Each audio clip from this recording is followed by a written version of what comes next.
I'm Alice. And I'm Gwen. And I'm Bryn. And welcome to our performance of the history of Wales in a nutshell. That's an expression, that is, in a nutshell bit. You see, a nutshell is a very small thing. So what it means is we're going to run through the history of Wales in a very small amount of time. Ooh, how long have we got exactly? Half an hour. Half an hour? Can't we have a bit longer? All right, let's do it in 2 parts, 2 lots of 30 minutes. The History of Wales in a Nutshell Part 1 and the History of Wales in a Nutshell Part 2. That's a bit better. So, in this history, we are going to discover, amongst other things, how and when did Wales become Wales and who are the ancestors of the Welsh people. And Bryn is going to be a sort of walking visual aid, aren't you, Bryn? Am I? Yes. So here we go with Part 1, from the beginning to our one and only king. Now, history, especially early history, is sometimes something we can only guess at. People often disagree about what really happened and get it wrong. One problem is that history tends to be written by the winners in life, because the losers are either too poor and illiterate to do it, too beaten, Or dead. so we often only get the winner's point of view. But we will do our best. The first thing you need to know is that Wales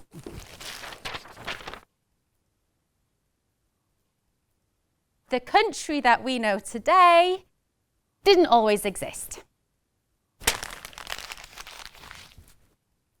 From 2.4 billion years ago onwards, the land which is now Wales was covered in ice in a whole series of ice ages. So it was very cold. Note, not just one ice age, several. In between every ice age or glacial period, there was an interglacial period. Which would be warmer.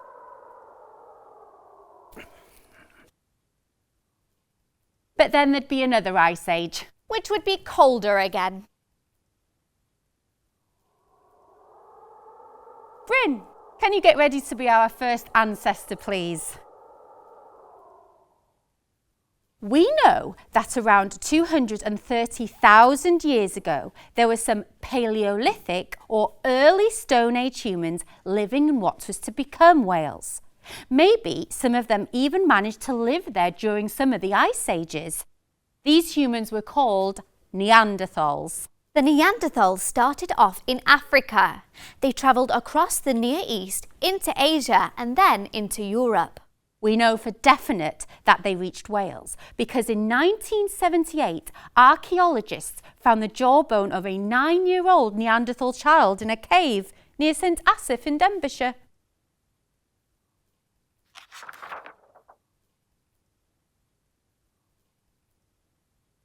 So now, let's meet our earliest known ancestor, a Neanderthal man. Ta-da! Hi. We don't know whether Neanderthals could talk. Words may not have been invented yet. Maybe they communicated by grunting? Huh? Our Neanderthal ancestors were shorter than us, with strong muscular bodies, broad shoulders and hips, and a jutting brow, nose and upper jaw. People often assume that Neanderthals were stupid. But, in fact, they were clever enough to make stone tools with which to hunt, musical instruments out of bone, and pictures by scratching on cave walls. But Neanderthals were a different species to the species Homo sapiens sapiens, meaning modern humans. You just said that word, sapiens, twice. You can't talk, Bryn. You need to say it twice because if you only say it once, like Homo sapiens, it means all primates, including monkeys. Homo sapiens sapiens is a subsection of Homo sapiens and means only modern humans. Who also came originally from Africa, but were still busy evolving and developing there. Modern humans didn't leave Africa until much later than the Neanderthals. Hang on. So both Neanderthals like me and modern humans originally came from Africa? You can't talk, Bryn. But yes, all human beings came originally from Africa. Different skin colours evolved simply according to whether people settled somewhere where there was a lot of sun or somewhere where there was a lot of rain. Wales. Shh, Bryn. The first evidence of our modern human ancestors, Homo sapiens sapiens, comes from a skeleton found in Paviland Cave in the Gower, dating from 33,000 BCE. The skeleton was coloured red from the iron oxide in the earth in which it had been lying, so it was called the Red Lady of Paviland. But later experts realised the bones belonged to a man. Told you history often gets things wrong. So this lady man lived 200,000 years after me? Stop talking, Bryn. But yes, but the area probably isn't inhabited for all the time in between because of all those freezing cold ice ages. Humans sort of come and go. The last ice age ends around 9,000 BCE. So it is only after that that humans live continuously in the area that is now Wales. Probably Neanderthals and modern humans living side by side, and sometimes mating together. I get to mate with Homo sapiens sapiens. Cool. Sorry.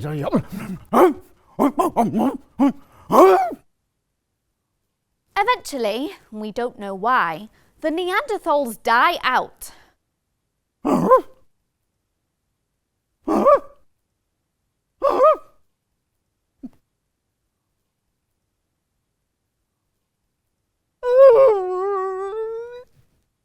So, from then on, our ancestors are Homo sapiens sapiens, with a bit of Neanderthal mixed in.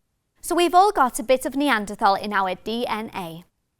When the last ice age finally melts, the sea level rises. Britain becomes an island, and by about 5,000 BCE, Wales has roughly arrived at the shape it is today.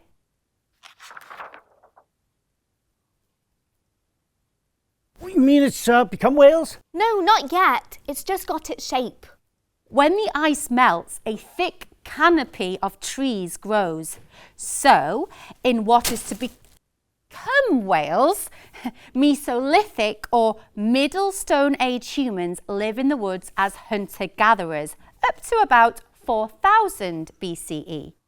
But eventually, Neolithic or New Stone Age humans developed tools to clear the trees and grow food. And so then our ancestors lived more like farmers up to about 2,400 BCE. New Stone Age humans are famous for the cromlechs or burial chambers they build all along the coast.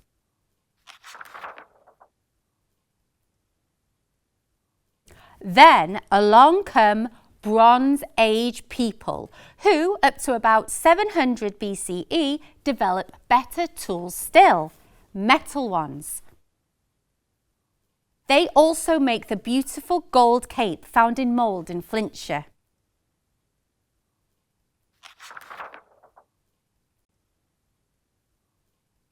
These are also the people who transport stones from the Preseli Hills all the way to Salisbury Plain to build Stonehenge, although we have no idea why.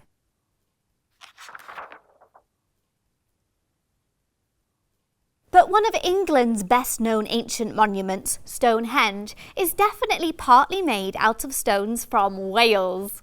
Yes, and then from 700 BCE onwards come Iron Age people who learn how to smelt iron. So they make better tools still. And they build wonderful, sophisticated forts on hilltops like this one, Tre Ceiri in Gwynedd.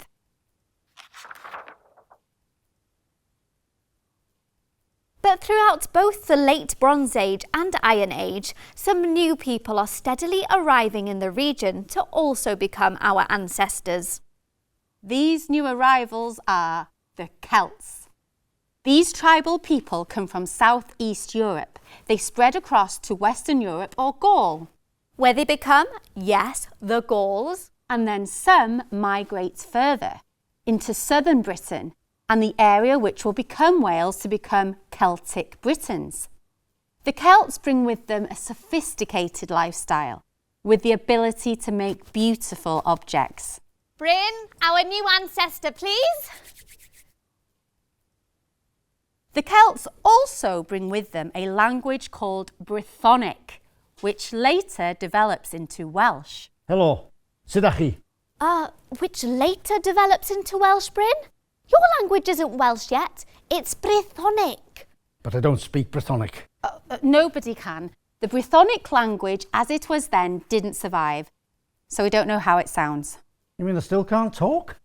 OK, you can talk. We'll just pretend you're in translation and imagine the original. The Celts travel across a sort of bridge of land, which at that time connected continental Europe with Britain. Thank the gods. Would have been a blooming long way to swim. They don't invade in a sudden, violent way, but probably arrive gradually in small-scale movements of family groups trading and intermarrying with the people who are already living in the area. So, I am Brannig, a Celt. My grandmother Carty came over with her parents from Gaul, trading in woolen cloth. Settled here in Western Britain, where the people had never seen anything like our bright colours and patterns before. Loved them, they did. My grandmother Carty then married my grandfather, and he was a local farmer. So now we both farm as well as make cloth. We grow oats for porridge, wheat and barley for bread, fruit, apples, and carrots and other vegetables. We keep sheep, pigs and cows. And Grandmother Carty, she showed the people round here a trick or two from the old country, like how to use an arada, an iron-tipped plough for turning a furrow. My grandfather and the neighbours had never seen anything like this before. The Celts also brought with them the Druids. The Druids are our priests. Grandma Carty taught us to revere them, for they know everything. To be a Druid, you have to train for years. They pass on their secret knowledge by word of mouth, learn it off by heart. Nothing is written down.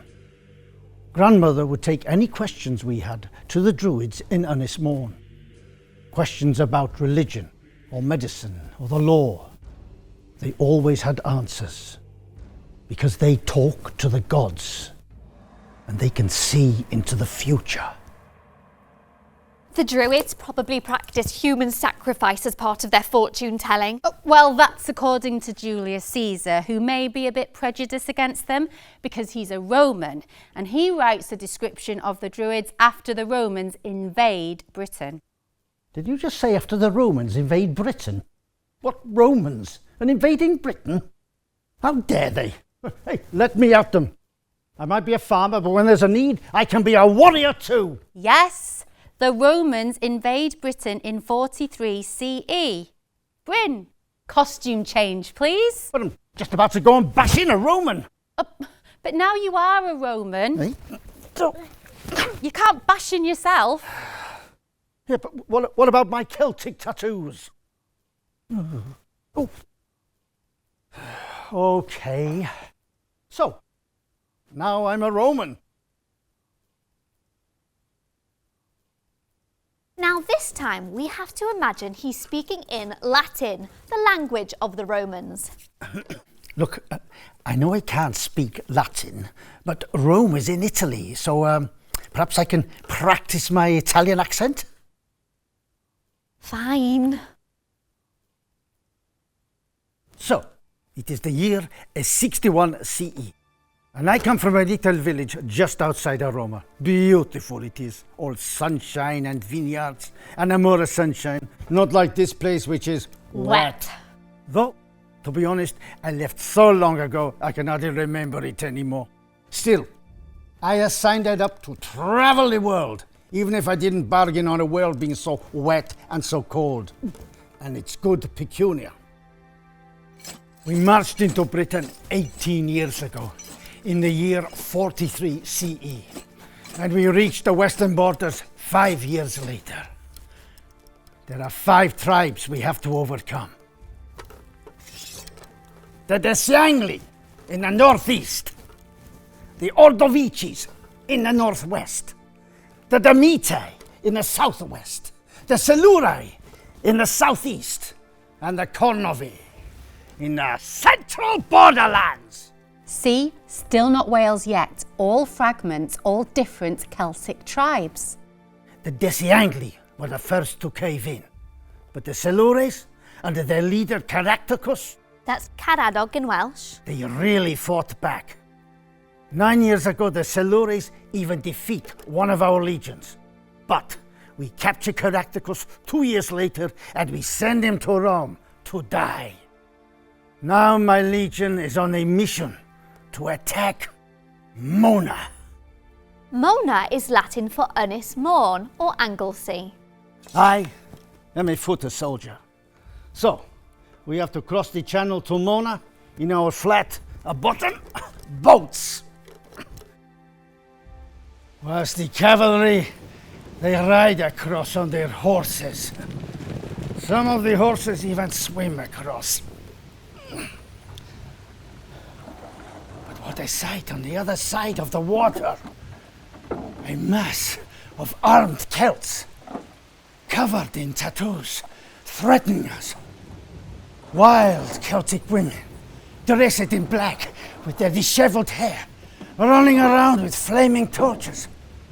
And a circle of druids with their hands raised to the sky, chanting. We are so frightened. We stop rowing.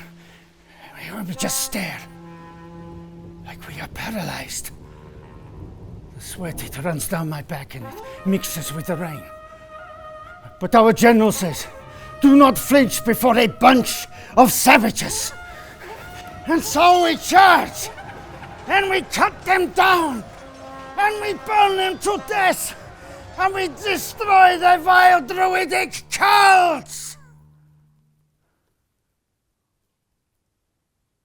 Brutal.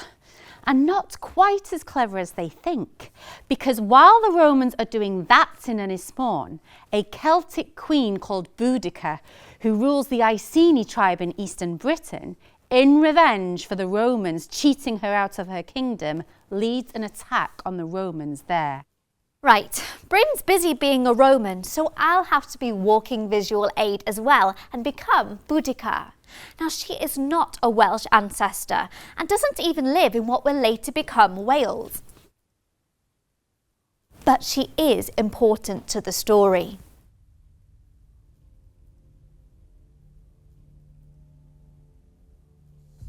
I'm Boudica, Queen of the Iceni in eastern Britain. When my husband dies, these foul Romans go back on their promise to leave my tribe alone. They steal my kingdom and my money and brutalise myself and my daughters. They do not expect a woman to go to war with them, to fight back. But I rally my people. We fight back all right. We managed to destroy their great city of Colchester. So now we have to leave what we are doing on Mona Anglesey, remember? and rush over to eastern Britain to defeat her, which eventually we do. But only after I've destroyed their capital city, Londinium. We kill 80,000 Britons in the final battle, but lose only 400 of our own people. But we don't get Boudica. 80,000 of my people dead, but they will not kill me.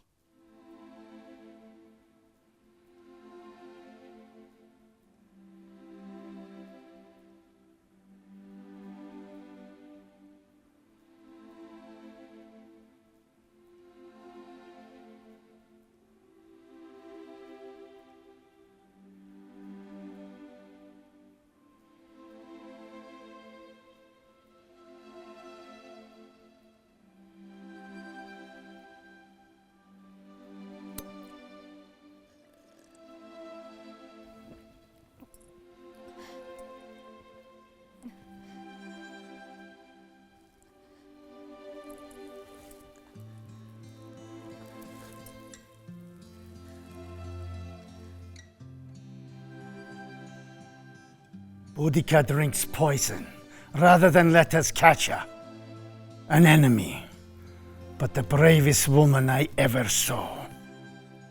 By 80 CE, back in what was to become Wales, the Romans finally conquer the Silures and the Ordovices. Everywhere is now under Roman control. The Romans established new tribal capitals like Caerwent and Carmarthen, a fortress at Caerleon and 30 other smaller forts linked by straight roads. But they don't have to keep the soldiers in the forts for long because people soon accept Roman rule. The land that is to become Wales is now part of the Roman Empire for 300 years. Britons work in Roman-controlled gold mines and tileworks and ironworks. Roman art replaces Celtic art, and the gods of the Celtic Britons become mixed up with the gods of the Romans. Although a new movement, Christianity, also comes sweeping across, especially from Ireland. But Celtic Christianity doesn't really start to grow until well after the Roman Empire falls. The most exciting thing for what is to become Wales is that during Roman rule, Roman Latin does not replace the native Celtic Brythonic language as it does in some other parts of Britain. Although people do start to mix some Latin words into it, like brachium, which eventually gives us the Welsh word braich for arm. But the Brythonic language that will later become the Welsh language continues to be spoken. Did you just say after the Roman Empire falls? Yes, eventually the Roman Empire in Britain collapses, partly because of a greedy Roman general called Magnus Maximus. That's Maxim Wledig in Welsh. He wants to become emperor, so in 383 CE, he takes most of the Roman army away from Britain and goes back to Italy to try and seize power. Well, my descendants, they certainly don't go with him. They have settled here by then. Their blood, it is a mixing with the blood of the native Celtic Britons. 5 years later, Maxim Wledig is defeated by someone else wanting to be emperor. Good job my descendants didn't go with him, huh? Eventually, Rome comes under such pressure itself from enemy forces that the emperor tells Britain that Rome cannot defend it anymore from any new invaders, like the Picts, the wild people from the north. Aye, now that the Romans have gone, we want to invade. And the Irish from the west? To be sure, we want to invade Britain too. And the Saxons, Angles and Jutes, or Anglo-Saxons as we call them, from modern-day Germany and Denmark in the east. Yeah, so do we. Terrible accents, Bryn. Rome tells Britain it will have to defend itself. Roman rule is over, although the people are now mixed Roman-British. When Rome abandons Britain, various leaders try to hold Britain together. Not just future Wales, but the whole of Britain, together against all these invaders. One leader called Vortigern, That's Gwytherin in Welsh, tries to do it from 420 to 450 CE by playing different invaders off against each other. For example, he invites the Anglo-Saxons to settle in the east of Britain to help fight off the Picts up in the north. They'll struggle. We're very fierce. Inviting the Anglo-Saxons to settle in the east proves to be a very bad idea because they then invite their friends too. A lot of friends, who then try and take over everywhere. The legendary King Arthur, like Gwytherin, also tries to unite the whole of Britain against the invaders. That's maybe why stories about him pop up in so many different places all over Britain. He leads one defeat against the Anglo-Saxons that holds up their advance by 50 years. However, by 650 CE, most of what is to become England is under Anglo-Saxon control. In fact, the very name England comes from the word Angle. Remember, the Anglo-Saxons were the Angles, Saxons and Jutes. Between 650 and 750 CE, the Anglo-Saxons or English as they are now becoming, start to advance further. They managed to take over most of the Brythonic-speaking kingdoms in what will become Wales. So, the people living in them now absorb some Anglo-Saxon language and customs. But the Anglo-Saxons don't totally invade all of these kingdoms because they can't get past the mountains. So future Wales emerges from Roman rule as a number of different kingdoms again. Some coming under Anglo-Saxon rule and some with ancient roots based in the old tribes. Around 780 CE, King Offa, the Anglo-Saxon king of Mercia, the most important of the Anglo-Saxon kingdoms at that time, worried perhaps by those scary people beyond those mountains that his people cannot get at, builds a 150-mile-long defensive dike or earthwork between his kingdom Mercia and the kingdom of Powys to keep Mercia safe. This boundary, Offa's dike, at last starts to define the territory of Wales. Oh, so Wales is Wales now? Not yet, but it's progress. This boundary maybe helps the people living to the west of it to start to feel a sense of identity because within a generation, most of them, though not all of them yet, come together under a single ruler.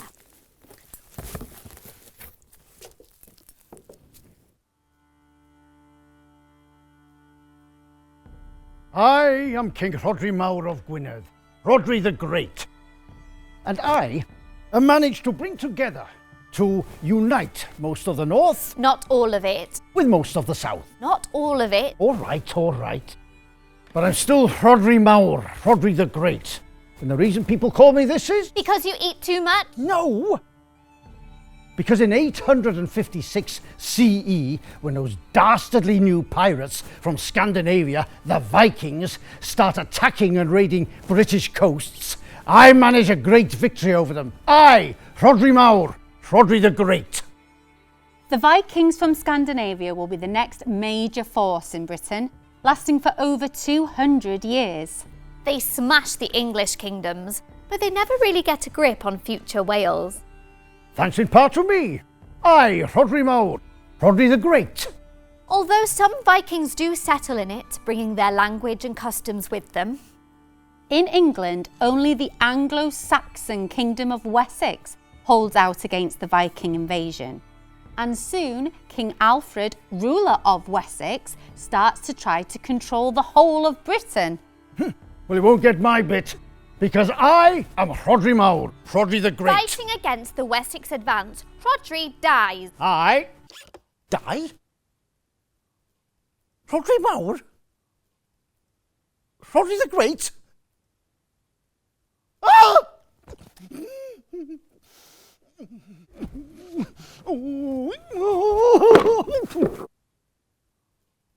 And when he dies, and when he dies, and when he dies, what is to become Wales splits into bits all over again, until Rhodri's grandson, King Hywel Dda of Deheubarth, or South Wales, known as Hywel the Good, manages to glue most of it, Still not all of it. back together. I don't want to fight the English. I believe in peace. So, I accept the son of King Alfred of Wessex as my overlord. He does what? My grandson? You're a wuss. No, I'm not. Oh, yes, you are. No, Hywel is important. See? Not a wuss, Grandad. Important. I am called Hywel the Good because I'm the first person to formally write down the good traditional Welsh laws under which people have been living, but which up until now have been passed down by word of mouth. For example, the property rights for married women. Obviously, I don't write these down myself, I get a monk to do it. I call this record of our laws Hywel's Law.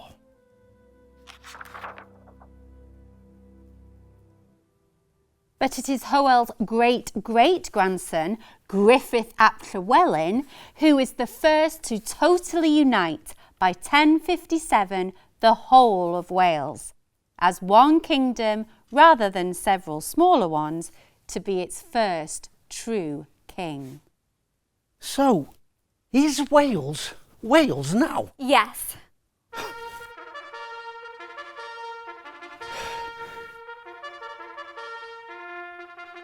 Now that I'm king of it all, Yes, but you don't last very long.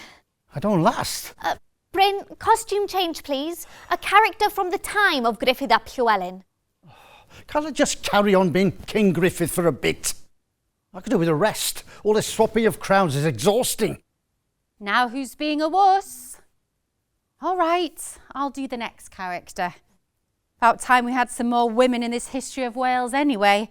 But of course, the world is as sexist in history as it is now, with the men being soldiers and warriors and kings fighting each other, and then the winners, like we said, writing their own versions of everything. I mean, we only know about Queen Boudica because for a while she's a winner too. But the women are always around, giving birth to all the men and telling them what to do when they can't figure it out for themselves, and rearing children, and farming, and feeding people, and making things, and trading, and running households and businesses, and knowing stuff. Just generally working their socks off. Oh, socks. First invented in Egypt in 500 CE.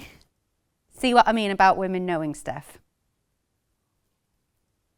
Now imagine it is 1063, and I, like Bryn's character earlier, Brannock, I am speaking Brythonic, early Welsh, but in translation.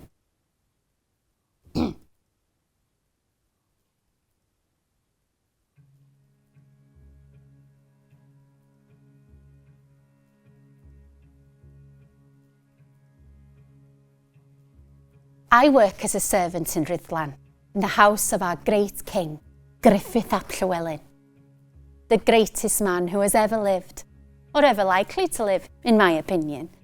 And I should know. I nursed him as a baby, served him all my life.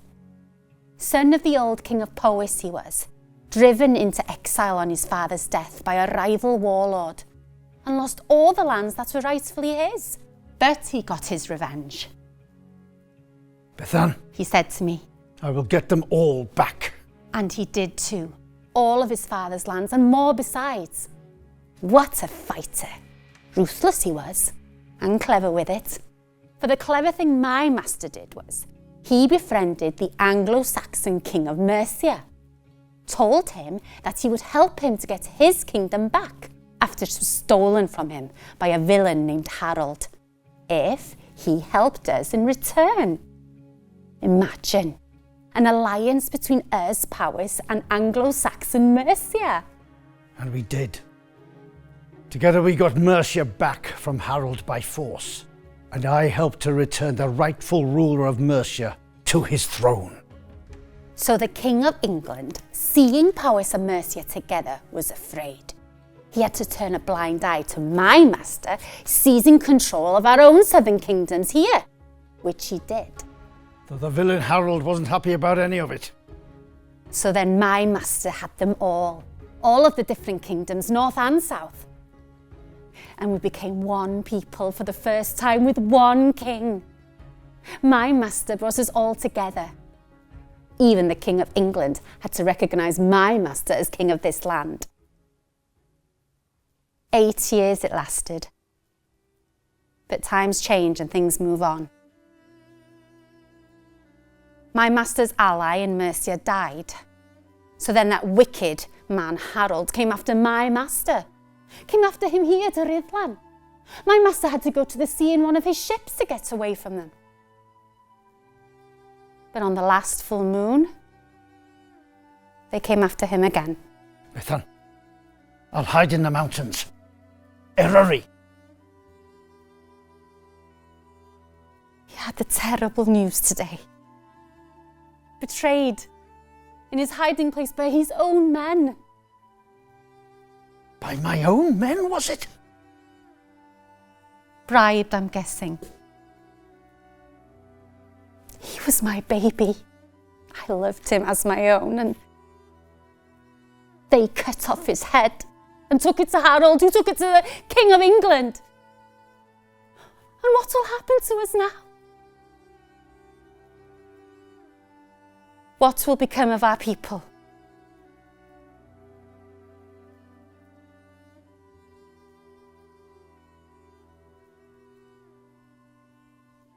What becomes of the people of future Wales, united for the first time under its first, last and only king, Gruffydd ap Llywelyn? First, last and only king? Yes, because what happens is that weakened by his death, his people fall back into their small, separate kingdoms. Fragments again, still not Wales. Harold, remember him, the villain? Also happens to be the brother-in-law of the King of England. So when the King of England dies, Harold becomes the new king. And then the Normans move in. Normans? Who are these Normans? To find out, and to find out why there are no more Welsh kings after Gruffydd ap Llywelyn, you'll have to listen to our History of Wales in a Nutshell Part 2. Because we're going to take a break there. Oh, a cliffhanger, eh? Oh, exciting! See you in Part 2! Can I finish those nuts now? And I need a panad. And a lie down.